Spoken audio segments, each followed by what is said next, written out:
السلام علیکم ورحمۃ اللہ وبرکاتہ۔ ناظرین کرام، بسم اللہ الرحمن الرحیم، اللہم صلی وسلم علی نبینا محمد۔ آپ کو خوش آمدید کہتے ہیں۔ دورہ ترجمہ قرآن کا سلسلہ جاری، قرآن پاک کے ترجمے اور مفہوم کو مختصر تشریح کے طور پر سمجھنے کی کوشش کر رہے ہیں۔ سورۃ النساء کے مطالعہ ہم نے شروع کیا اور آیت نمبر 11 تک مطالعہ مکمل ہوا۔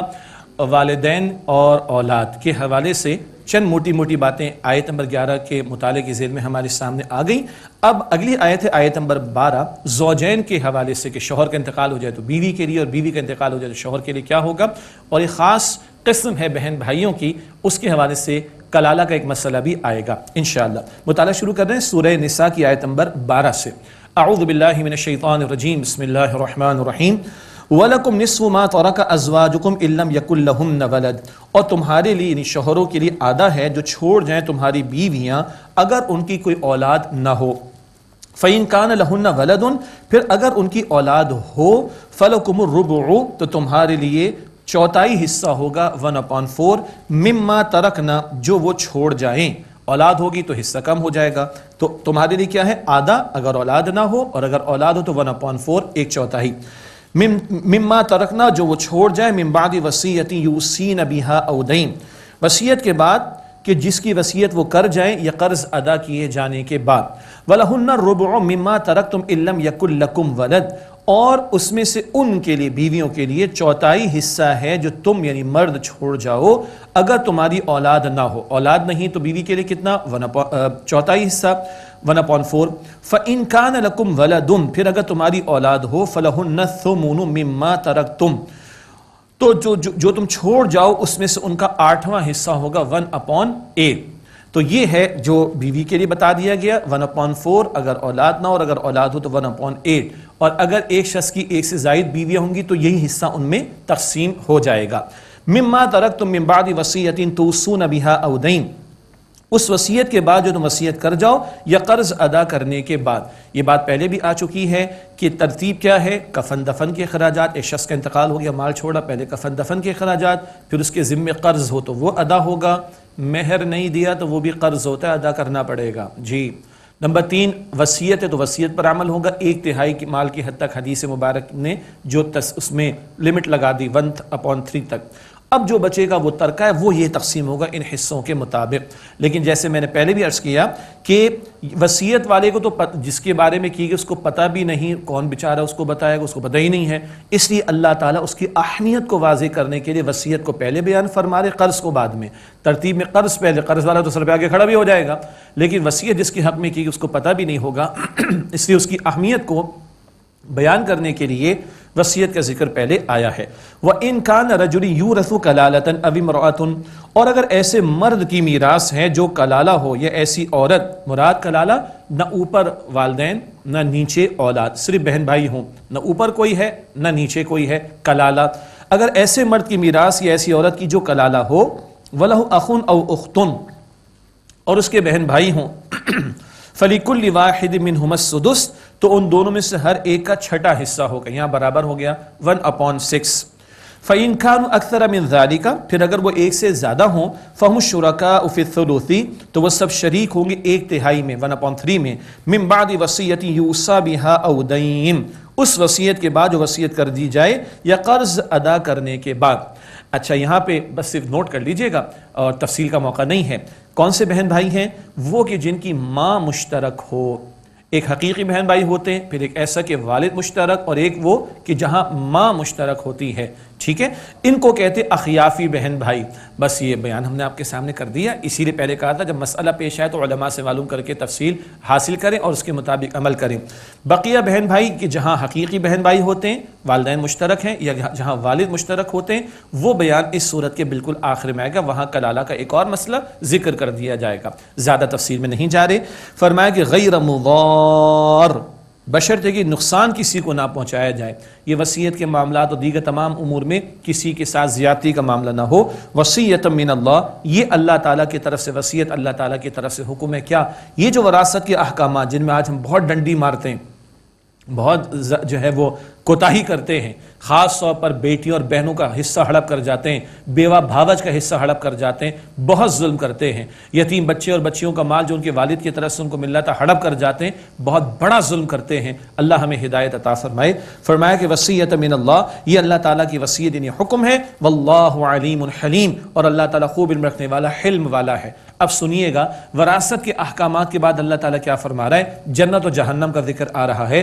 تلک حدود اللہ، یہ اللہ تعالیٰ کی حدود ہیں، یعنی اس کے احکام ہیں، بی سیریس۔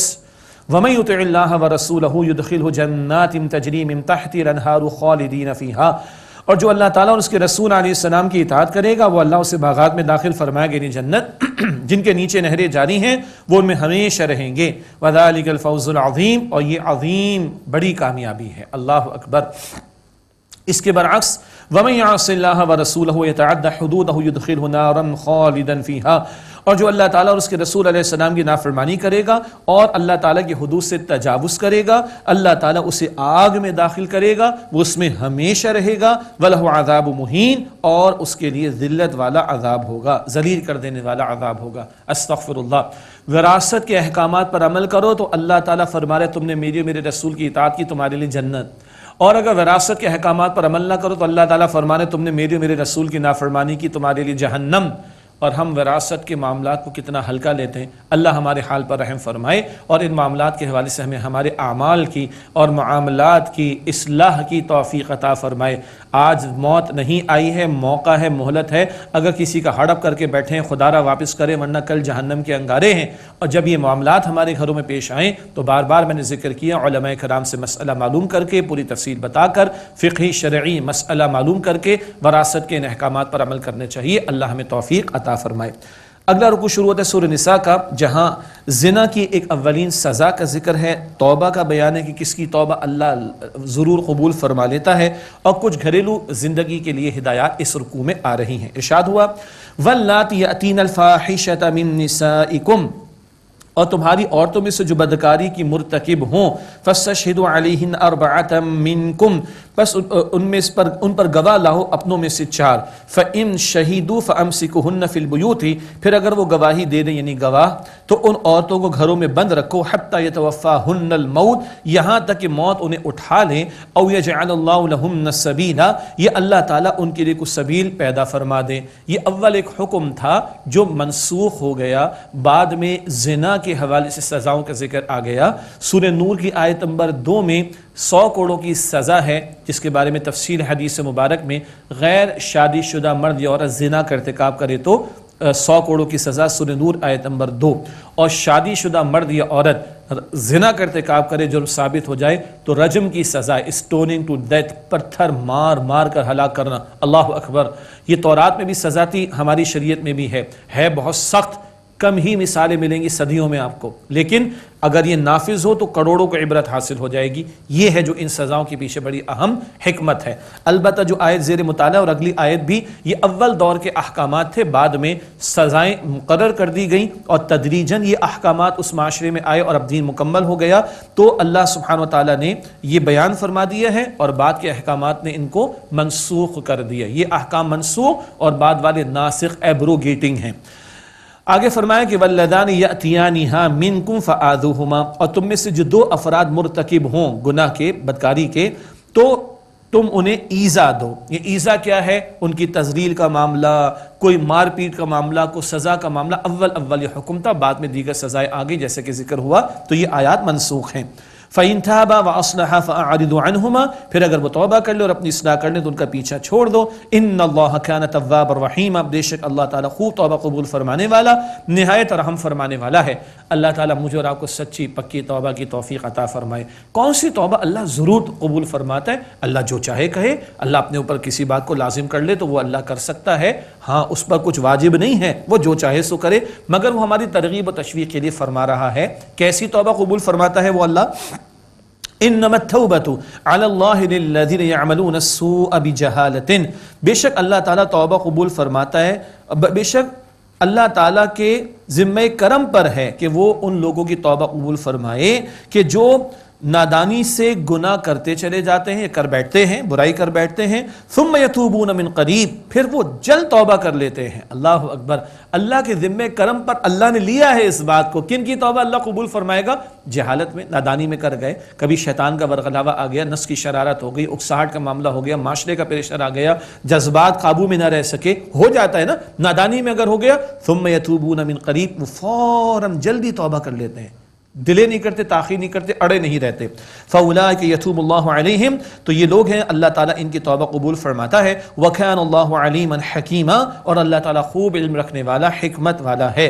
یہ ہے جو اللہ تعالیٰ توبہ قبول فرماتا ہے۔ کیسے کیسے گناہ کر بیٹھے، اللہ تعالیٰ بہت کریم ہے، بہت رحیم ہے، تواب ہے، رحیم ہے، توبہ قبول فرمانے والا ہے، وہ بڑے سے بڑے گناہ کو معاف کرنے پر قادر ہے۔ ہم سچی پکی توبہ کریں، فوری رجوع کریں، اللہ تعالیٰ قبول فرمائے گا۔ اللہ مجھے آپ کو ہم سب کو سچی توبہ کی توفیق عطا فرمائے۔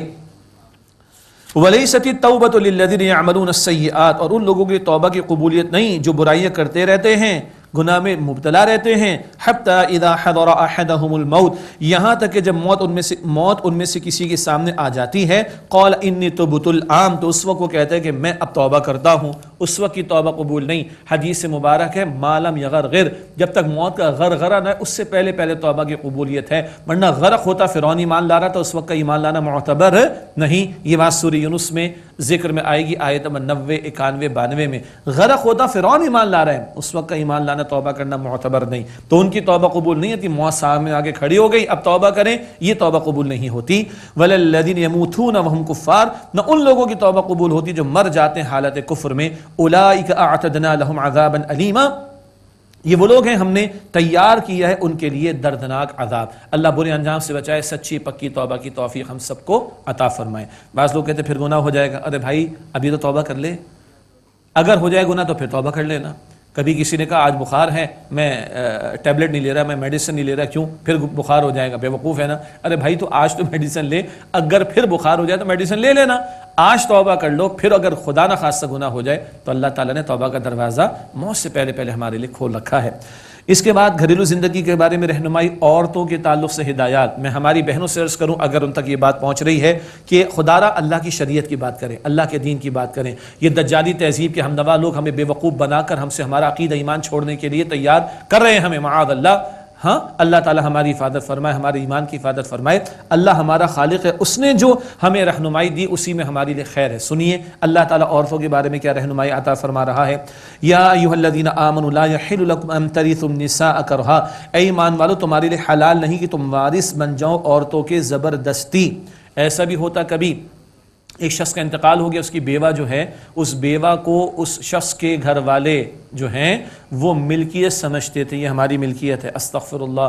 اب عربوں میں جہالت موجود تھی اور زبردستی وارث بن جایا کرتے تھے، مال ہڑپ کر جایا کرتے تھے، یہ بھی غلط ہے۔ اور ایک اور مسئلہ بھی تھا، یعنی کسی نے اپنی بیوی کو طلاق دے دی، اب وہ رجوع کس لیے کر رہا ہے کہ بس یہ مال کسی طرح میں اس کا ہڑپ کر لوں، مجبور کرتا ہے۔ چنانچہ آگے ذکر آ رہا ہے وَلَا تَعْضُلُوهُنَّ لِتَذْهَبُوا بِبَعْضِ مَا آتَيْتُمُوهُنَّ إِلَّا أَن يَأْتِينَ بِفَاحِشَةٍ مُبَيِّنَةٍ، اور نہ انہیں روکے رکھو کہ ان سے اپنا دیا ہوا کچھ مال واپس لے لو، الا یہ کہ وہ کھلی بے حیائی کی مرتکب ہوں۔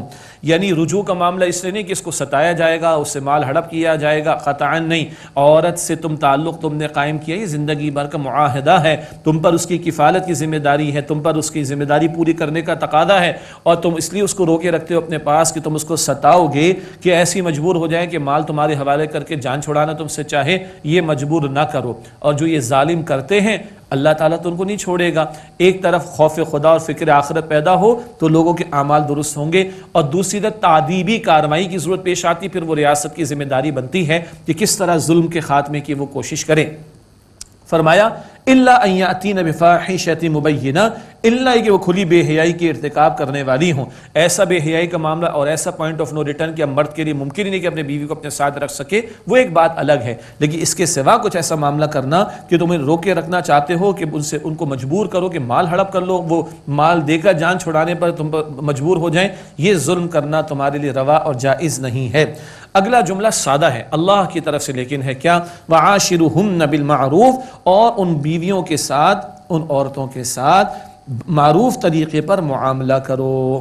کس کا حکم ہے؟ اللہ کا. بھلا سلوک کرو اپنی بیویوں کے ساتھ. اللہ کے نبی صلی اللہ علیہ وسلم نے حجۃ الوداع کے موقع پر فرمایا دیکھو اتقوا اللہ فی نسائکم، اپنی بیویوں کے بارے میں اللہ تعالیٰ سے ڈرنا. تم نے اللہ کا نام لے کر ان کو حلال کیا، تمہیں اللہ کو جواب دینا ہے ان بیویوں کے حوالے سے. مردوں کو حضور نے فرمایا صلی اللہ علیہ وسلم. اللہ کے پیغمبر علیہ السلام نے فرمایا خیرکم خیرکم لأہلہ وانا خیرکم لأہلی، تم میں سے بہترین وہ جو اپنے گھر والوں کے لیے بہترین ہو، اور میں تم میں سب سے بڑھ کر اپنے گھر والوں کے لیے بہترین ہوں. حضور فرماتے صلی اللہ علیہ وسلم. آج ہمارا معاملہ کیا ہے؟ اخلاق کارپوریٹ سیکٹر میں بہت اچھا ہے، جاب پر بڑا اچھا ہے، کمپنی میں بڑا اچھا ہے، مارکیٹ میں بڑا اچھا ہے، ڈیلرز کے ساتھ بڑا اچھا ہے، کلائنٹ کے ساتھ بڑا اچھا ہے. گھر میں آئے تو سارا اخلاق باہر رہ گیا.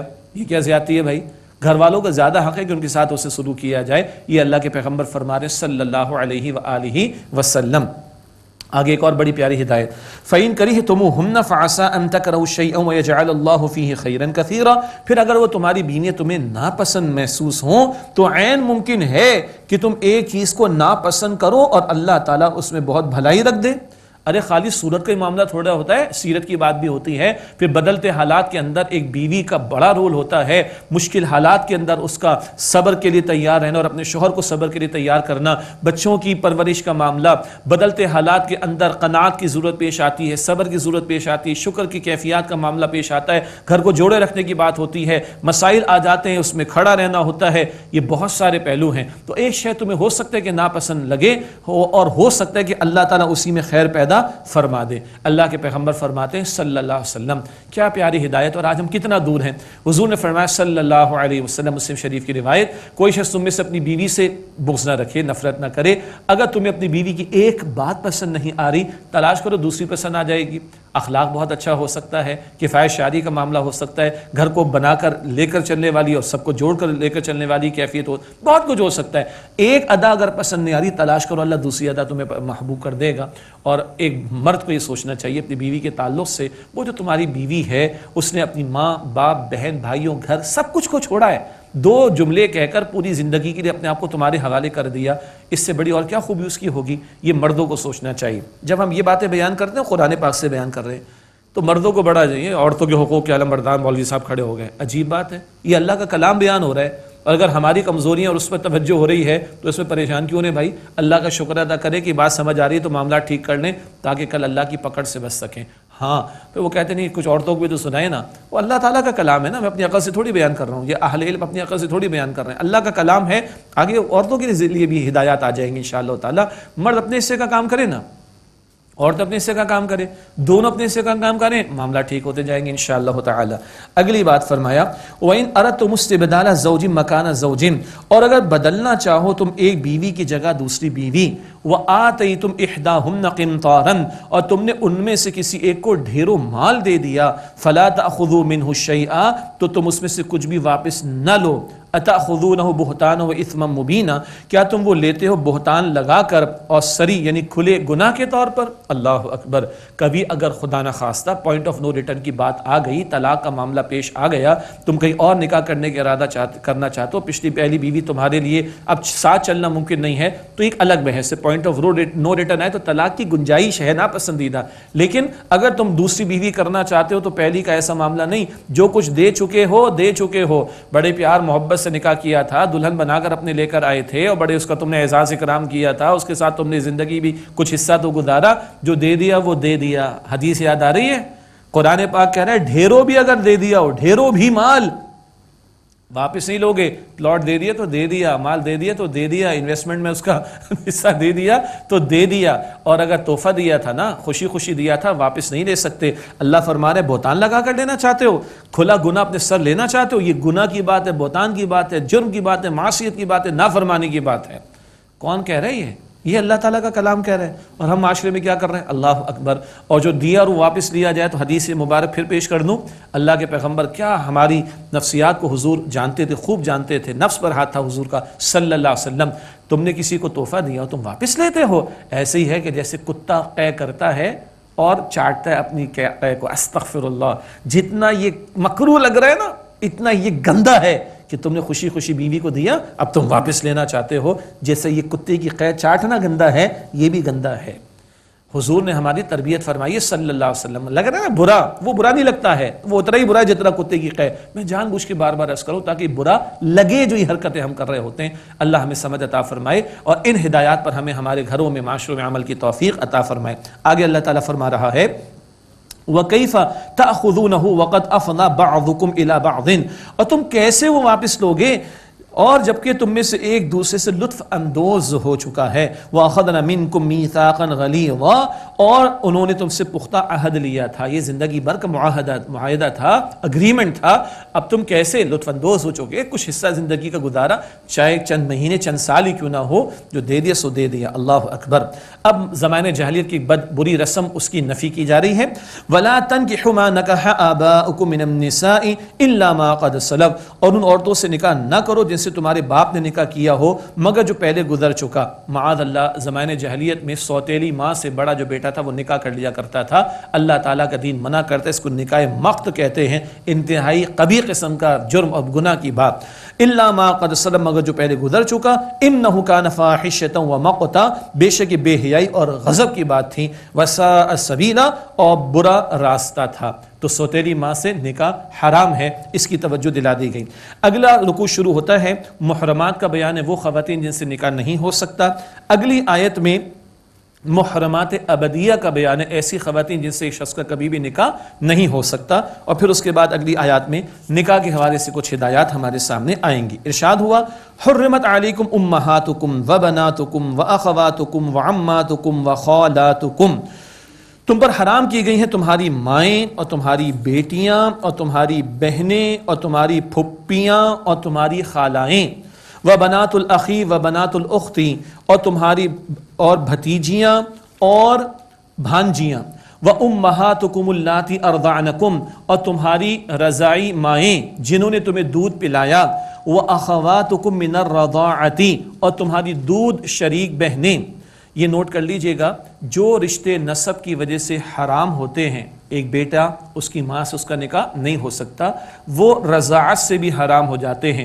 ایک خاتون نے ایک بچے کو دودھ پلا دیا، اب یہ بیٹا لڑکا جوان ہوا، یہ رضاعی ماں ہے، اس سے بھی نکاح حرام ہے. جو رشتے نسب سے حرام وہ رضاعت سے بھی حرام. رضاعت دودھ پینے کو کہتے ہیں، دودھ پلانے کے عمل کو کہتے ہیں، اس سے بھی حرام ہو جاتے ہیں. تو یہاں فرمایا وَأُمَّهَاتُكُمُ اللَّاتِي أَرْضَعْنَكُمْ، اور تمہاری رضاعی مائیں جنہوں نے تمہیں دودھ پلایا. وَأَخَوَاتُكُم مِّنَ الرَّضَاعَةِ، اور تمہاری دودھ شریک بہنیں، ان سب سے نکاح حرام. اچھا، اللہ اکبر. پہلے بات مکمل کرتے پھر محرم رشتوں کی ایک اہمیت بھی ہمارے سامنے رہنی چاہیے انشاءاللہ. وَأُمَّهَاتُ نِسَائِكُمْ، اور تمہاری ساس یعنی تمہاری بیویوں کی مائیں، ساس صاحبہ. وَرَبَائِكُمُ اللَّاتِي فِي حُجُورِكُم مِّن نِّسَائِكُمْ، اور تمہاری وہ بیٹیاں جو تمہاری پرورش میں ہیں تمہاری ان بیویوں سے.